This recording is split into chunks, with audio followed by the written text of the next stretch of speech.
doing, Jason? Not a whole lot. Just trying to see what's going on with this. Are you gonna ever switch over to Discord or what? 'Cause that whatchamacallit makes my stream lag real bad. Yeah, I'm gonna switch. I'm trying to figure out how to use it. I'm actually gonna switch over, probably switch over to Discord. I think TeamSpeak are starting to be where there's more problems with them. Yeah. I mean, Discord's really, it's pretty simple, you know. I mean, once you get into it and look at it, it's pretty easy. Yeah, I'll see if I can get my youngest to help me out. You have a setup for this? I thought I had one until I just found out from iracing that they're actually, the reason how they get the gear is they use the default weather to get the gears. Yeah, I don't know why Virtual Racing School don't have a setup for this. I'm gonna grab my California that I had and I'll shoot it over to you. I'll tweak off that. Yeah, I went to like OS something, and I didn't like them setups either.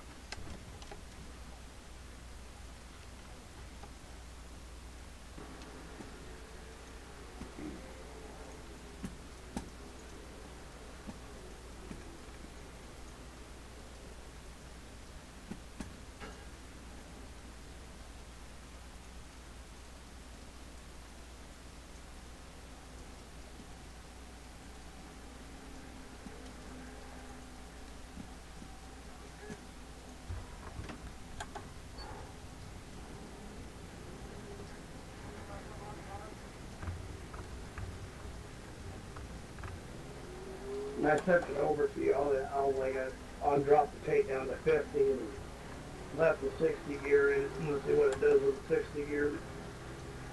Yeah, I'm gonna try this one setup real quick. I don't think it's any good, but let me see what it does real quick.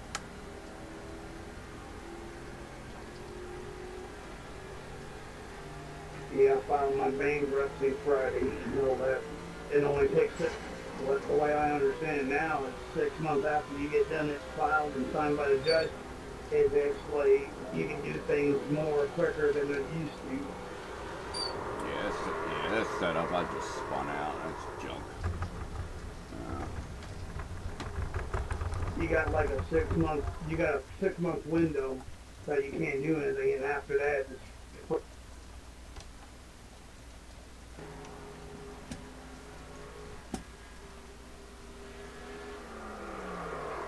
I worked on the Charlotte so far. I got that, starting to get that dialed in.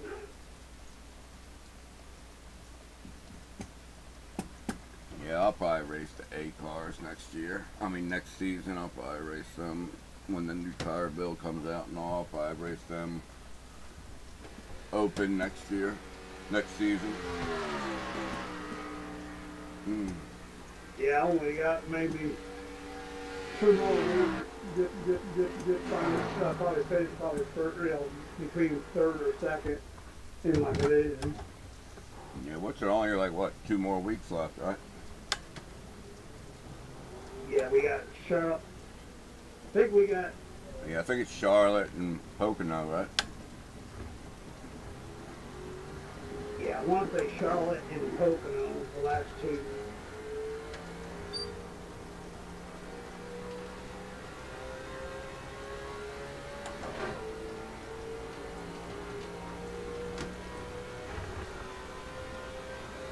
The only way I'm gonna win that is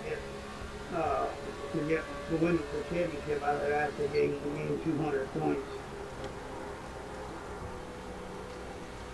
Yeah, that they would have to like come in last or DNF in 3 races, you know.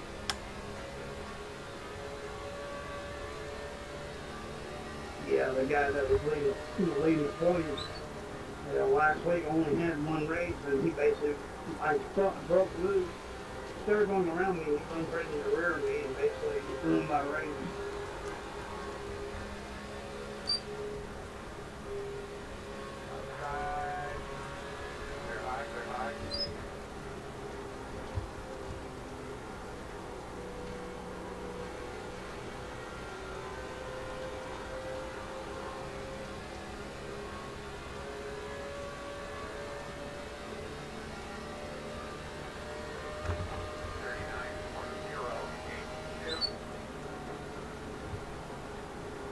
Try to ask them today how long is it going to be when they get the damn everything fixed.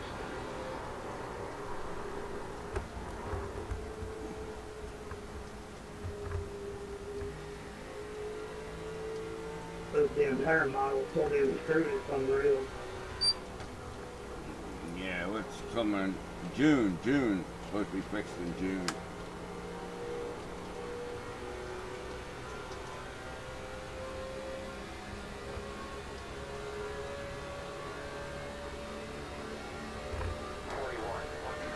I don't know if a 50 gear would be better off. I don't know.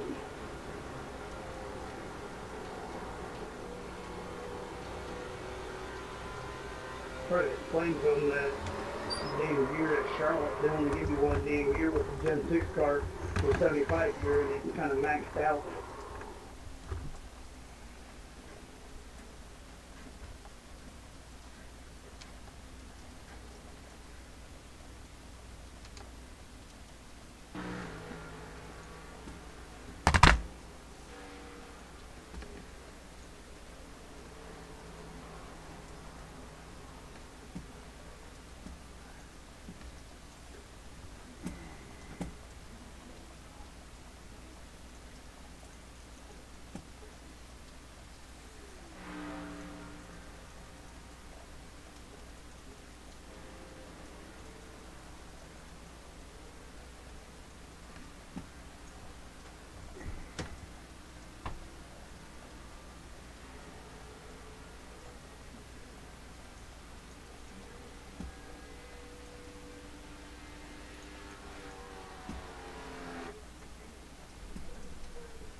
Ron, you said you think that damn gear, the 30 would be better. Not the 30, the 60 gear be, the 50 gear be better.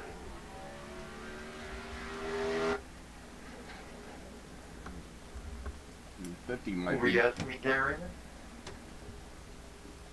Yeah, well, you're running the 50 gear or the 60 gear? Yeah, I went to the 50 because the 60 for half the straightaway it's running max, so I went to a 50.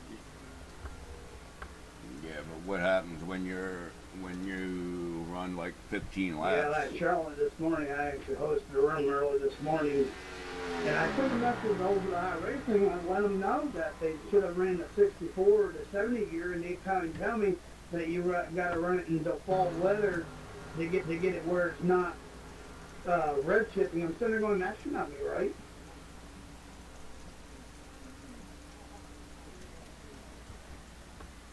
Yeah, but what happens if you run like 15 laps under green? Never heard that before. You know, that 350 ain't gonna be too good then. Well, that's what they sent back with the email, telling me that's what they're using is default weather.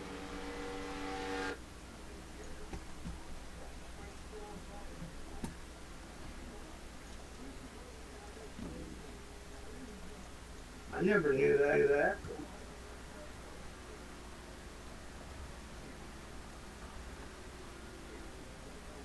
I didn't think it would make that much of a damn freaking difference. You know, weather makes all the difference.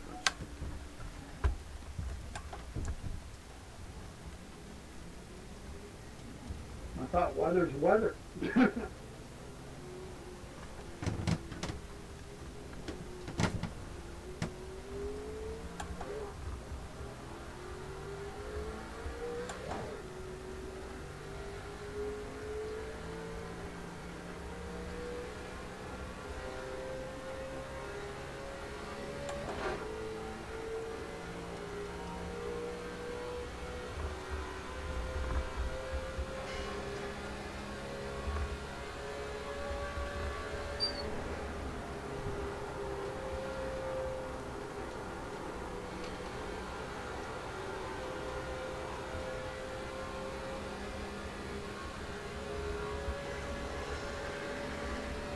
He probably got mad at the guy that wrecked me last night in the truck race.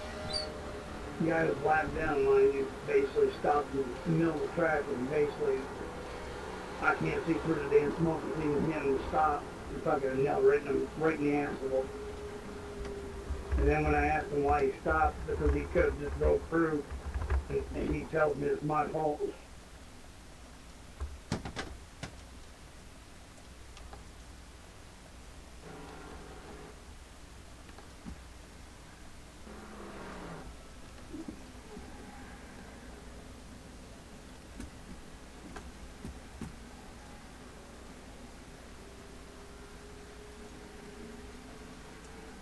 Yeah, that 50 gear feels a lot better.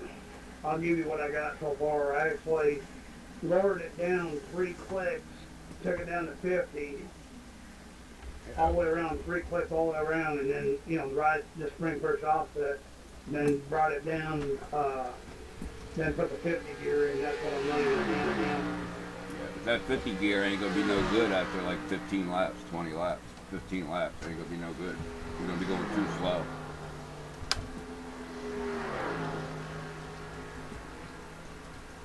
You won't be able to get off the corner that quick, and it's going to slow you down even more. You might run quick for 10 laps, but probably after 10, I bet you slow down. Run 10 laps, run 20 laps with 50, and run 20 laps with 60. I bet you 60 with 20 laps is quicker than the 50. Yeah, I've been pretty busy.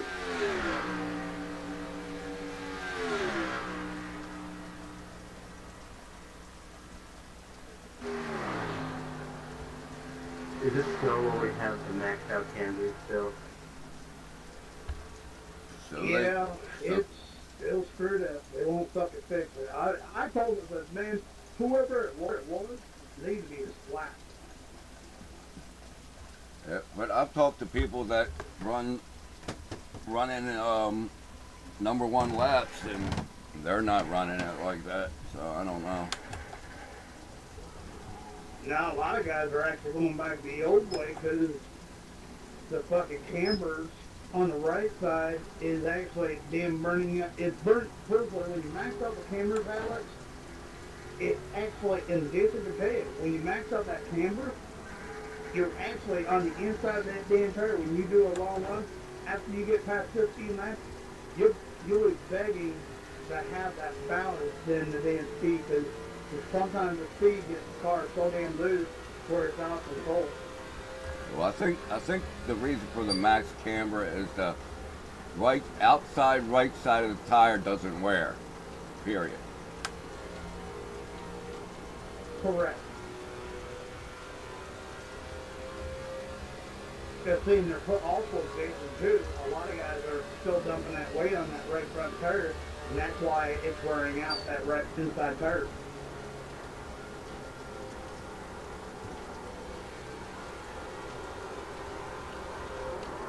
Honestly, I don't think it's going to blow, because I think at Dover, I think I was at 30% wear, and normally, goddamn, if it was below, I think it's 40, it would pop. I've never heard of that. I've had tires at 15% and they never popped. iRacing doesn't have tire explosions modeled yet. Yeah, I heard if you take it down to 0, they will, but I don't know.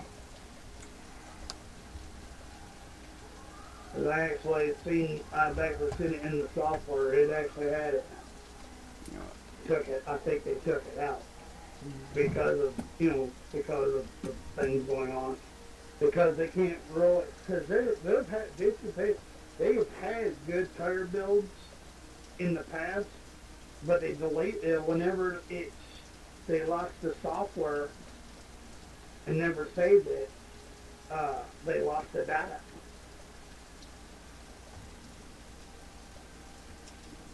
Because there was like 2 years ago, they actually crashed for about 2 weeks. They were having a lot of problems because iracing basically almost lost everything.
Yeah, I'm trying some different things, Jason, with the set. Yeah, I just went to a fixed set, and I'm just gonna mess with that from there. Trying to you know, I'm probably not gonna run it much, practice much on it.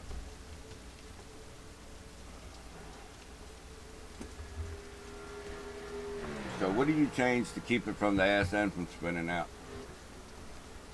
I can't remember.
I need some stickum on the tires.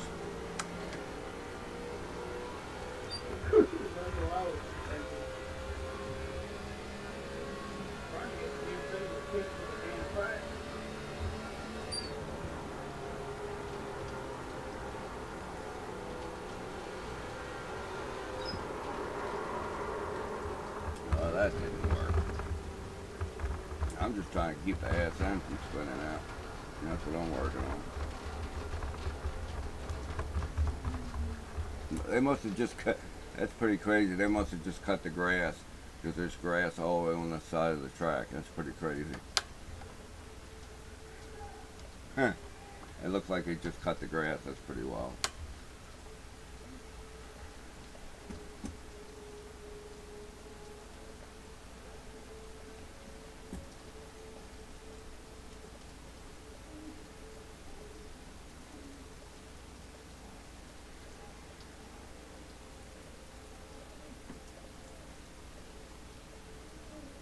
What do I need? What do I need to send you, Jason? Whenever I get the Discord done.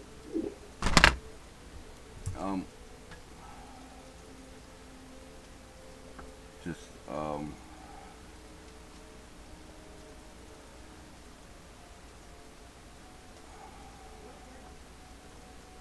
I mean, it'll be whatever name you're under, whatever name you put it under. But I'll have to give you my my name and my number.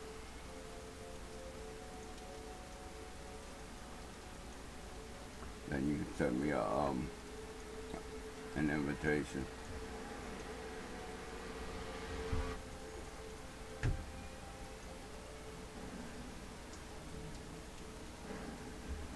Just let me know when you do it, then it'll make it easier that way.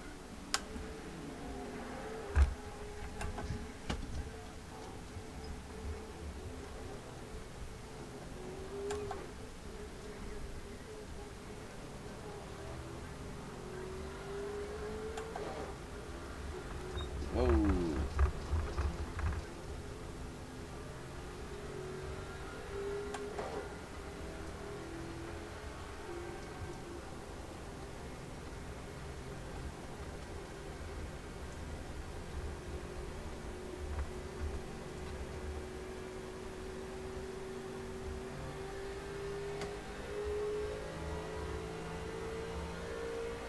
car wants to dance on me. Do you guys max out the cambers for the rear end as well, or you just leave those flat? Nah, there's supposedly they're maxing them all out. You know, I'm not gonna tell you to do it or don't do it, but that's what they're doing. But I don't know if I agree with it or not. Honestly, Alex, I don't really see a difference. I see if you do max out the camber, the car does not handle after after 15 laps, you're on the very edge, out of control. It don't matter how much you put into it, the car gets looser where it can't even be drivable at times. I mean, what they're doing is starting it out as loose as possible and it's tightening up. But Yeah, I haven't noticed much of a difference either. I just been using it the same, but I've given it a couple tries. I'm not really impressed with it, Alex. I'm not really, honestly thinking that that's the way to go.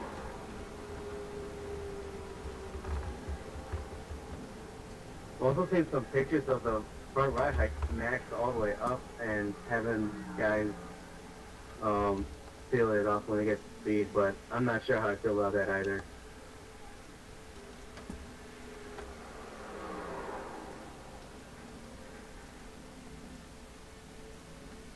Alex, probably tomorrow afternoon I'll put up the Charlotte room. I'll show you exactly what I'm running. Jason can tell you, I don't mind helping people out to understand, but it's a pain in the ass to get that weight off that right front.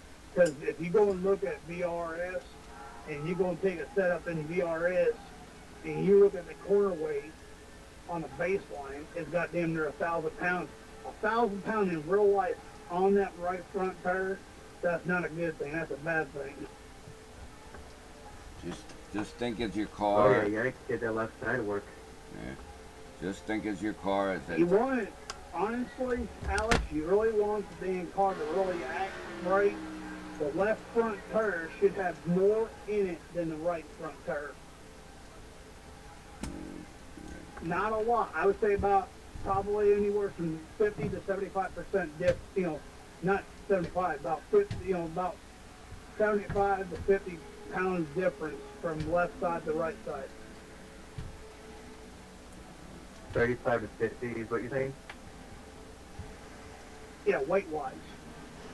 And I'm saying if you're going to max up the camber, you want to do that with the front end of the car where it's got it's still got the max camber, but lower weight-wise.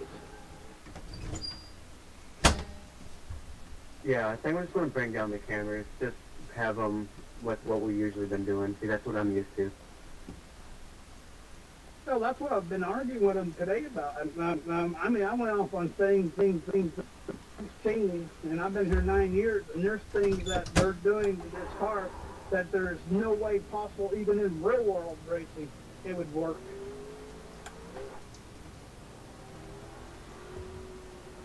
I got a buddy that came down from Kansas Speedway this last week, and I met up with him for a little bit, and I was telling him what the cambers were. He laughed, literally laughed, and he's on one of the top teams, and he was laughing his guts off.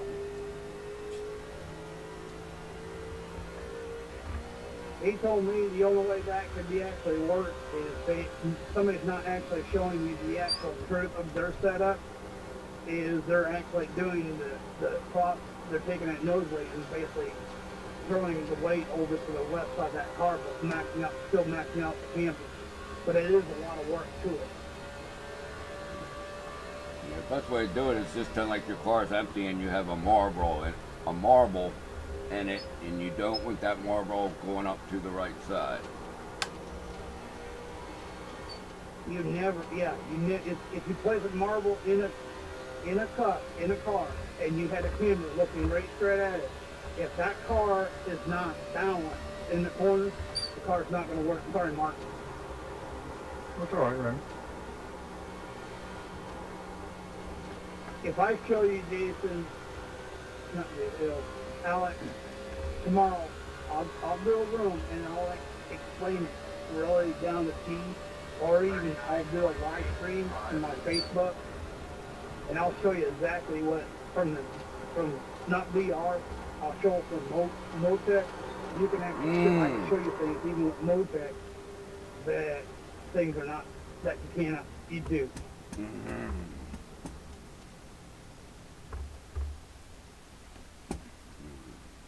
And Mark known me for years, Mark, and I used to balance the car out really good.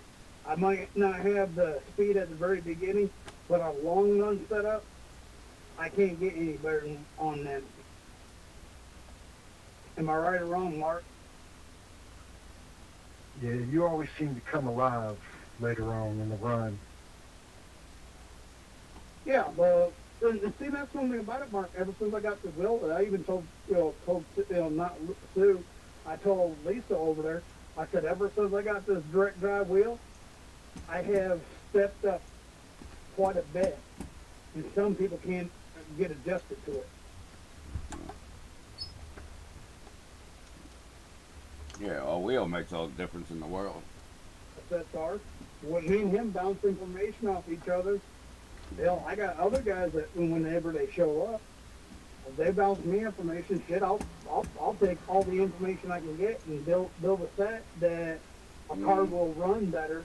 It's nothing about it. It's like I told Sue and I told Lisa over there. I said, I'll volunteer my damn time to help people out. I said, everybody's afraid of helping people out. That's the damn problem. Yeah, it's competitive. There you go, Mark. And the competitive side is not, they don't even, Mark, and you agree with this, racecraft is the biggest thing. People don't understand braking points, how they get into the corners, how to do certain things. I'm working with a kid right now, great kid. In real life racing, he does amazing things. But in the sim, it's like beating my head. I'm beating my head so hard against the wall because I'm trying to teach the kid how to do it even it helps the kid in the real world than what you teach a person. But the real world's turning into a joke too. I mean, the real world's turning into a joke. I can almost tell you who's going to win the race this week. It's going to be between 3 drivers. I guarantee at the end of the NASCAR season, somebody's going to have like 8 or 9 wins. Oh yeah, the thing one thing about it. Yeah. I live right here in Springfield. I see Johnny Moore down there almost every other day. If I go in the back row, he's in there. And I talk to Johnny quite a bit, and he asked me my opinion. And I've been around for 40-some odd years in motorsport. And I told him, I said, they're on the verge, NASCAR's on the verge of being like ASA. And you know the first thing that came out of his mouth? He said, you're damn right. And that's the truth. If you look at ASA, back in the day, it used to have been a real popular series. NASCAR was on the rise. I'm telling you, NASCAR's on the falling because it's on its way up. NASCAR's been falling since the 90s, since they changed it to the chase. Yeah, with all the changes, and I told people, I said, you look at Davey Al, you look at Alan Quick, you look at teams back in the 90s, the early 90s, that were really competitive without major money coming into the sport. That's where it really hurt the sport, was there was too much money coming into the sport, and when you got NASCAR, that's basically going, okay, feed the cookie monster. There was nothing about the race fans, there was nothing about the team, and you're spending so much money on a car, a motor, a transmission, a rear end, how much money there's going into the body. Just the body shell alone, there's hours upon hours on building a fucking body on a car. Come on, you're spending way too fucking much money on these race teams. And they're bitching about who they put on their car as a sponsor. That's another thing I don't like. When a team has financially tried to be there, and people in NASCAR basically going, you have to go to NASCAR and actually get their permission before you put that sponsor on the car. I think that's a little bit going on. Well, sponsors pay for the sponsors. That's who pays for the cars. You know, you don't have a sponsor, you ain't racing. No, they want you to run. I think I heard. I want to say KBL, BK Racing, just for 1 year, something over $5 or $6 billion with the shop, everything all together. And that's a low budget team. Well, that's the problem with NASCAR. There's only like 4 or 5 teams out there now that are putting big money into it. They're just not doing it anymore. That's why you're seeing people win 3 or 4 or 5 races in a row now. That's just a joke. I mean, buddy, Tony Roper's uncle, Dale Roper. Me and Dale were talking, and he said the sport, the reason why they did the damn stage racing is, he goes, basically what a stage race is, it's basically heat races with a constant. You have the first heat, then you have a consi, then you have a damn feature. That's all it is on a big track. That's what it is. well, that's why I stopped watching it a long time ago, because of just the way they're doing it. And now just with, before, if you won 4 or 5 races in the season, that was something major. And now they're winning them back to back to back to back. It's just a joke now. It's going to be a total joke. It's going to be to a point where you're going to have one racer, 2, 3 racers winning all the races. It'll be like 4 or 5 drivers that win all the races. And that's going to be about it. And Alex, the big thing with this car is bow, bow, bow, bow, bow.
Yeah.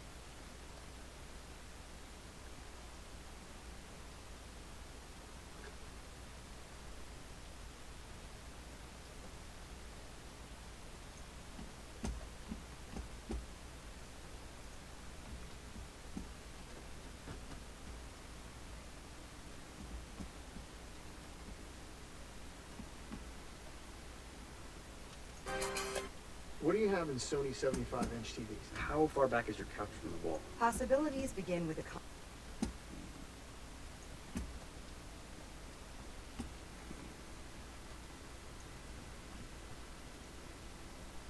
ones are too spicy. I didn't know this was a hindered motorsport road. Just you wait, it's coming your way next. Being the daily fuel segment. It's just young guys, so we're picking on the young guys. Daniel Suarez is up next. This is the least likely, Shannon. He's least likely to hit the wall or get close to any wall now that Trump is president. What? That's a good joke. I'm just happy he's driving with insurance. Somebody said that. Look at that. Jeff is getting further and further away. Can I just get underneath? Yeah, don't you? You let me know when it's okay to laugh. Some of them I'm not sure I should. You can laugh at all the time. I'm so confused. Literally, he has a laugh that is so...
Carry your heart with me.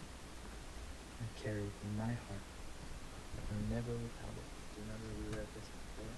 Yeah. Anywhere I go, you go, my dear. And whatever is done, I only know what you're doing, my darling.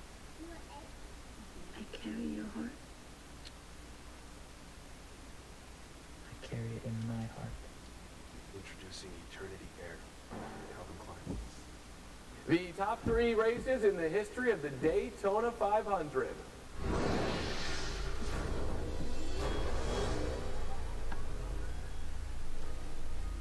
The Daytona 500 looked upon as the Super Bowl of racing, 2.5 miles of beautiful asphalt and NASCAR's pinnacle race to oh so many. Let's give you the top 3, and let's start in 1994 with Sterling Marlin, who had never won a race in all of his NASCAR career. 17 years on the track, but finally with a better team and in an absolute battle, weaving his way through many cars and finally beating Ernie Irvan by 0.19 tenths of a second. 279 attempts on the track, never a victory, but he finally gets it done at Daytona in a fantastic finish. This is a guy whose father also raced as well and never won in his career. This was an incredible moment, an incredible race. Hats off to 1994 and Sterling Marlin.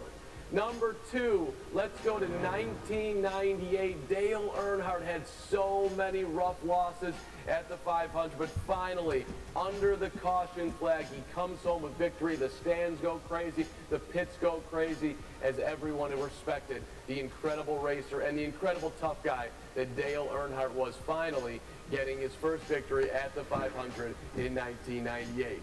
Number 1, it was maybe the greatest finish you will ever see. Richard the King Petty had the lead entering the last lap, neck and neck with the Silver Fox, David Pearson. They end up crashing into each other, both ending up on the infield, but Pearson somehow, some way, the car still manageable, and he gets across the finish line. Petty unable to finish the race. Just an absolutely phenomenal finish off the wall into the infield. And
There is literally no middle ground when it comes to a NASCAR fan.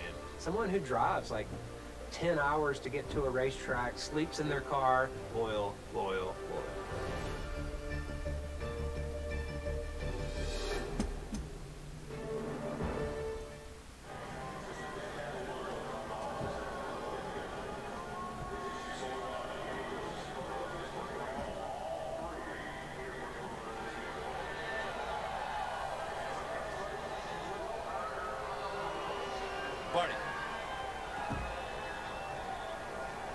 We're going to let Kyle take off the helmet. You can tell this one means a lot to him to pull off the triple header sweep.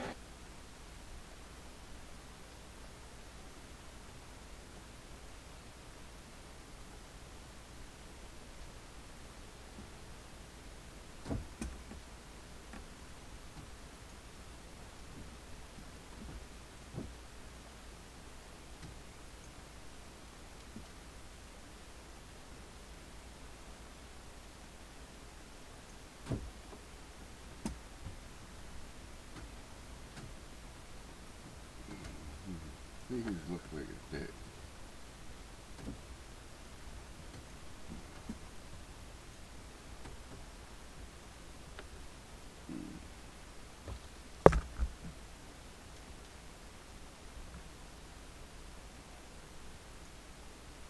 Oops.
going to sleep? Why is it going to sleep?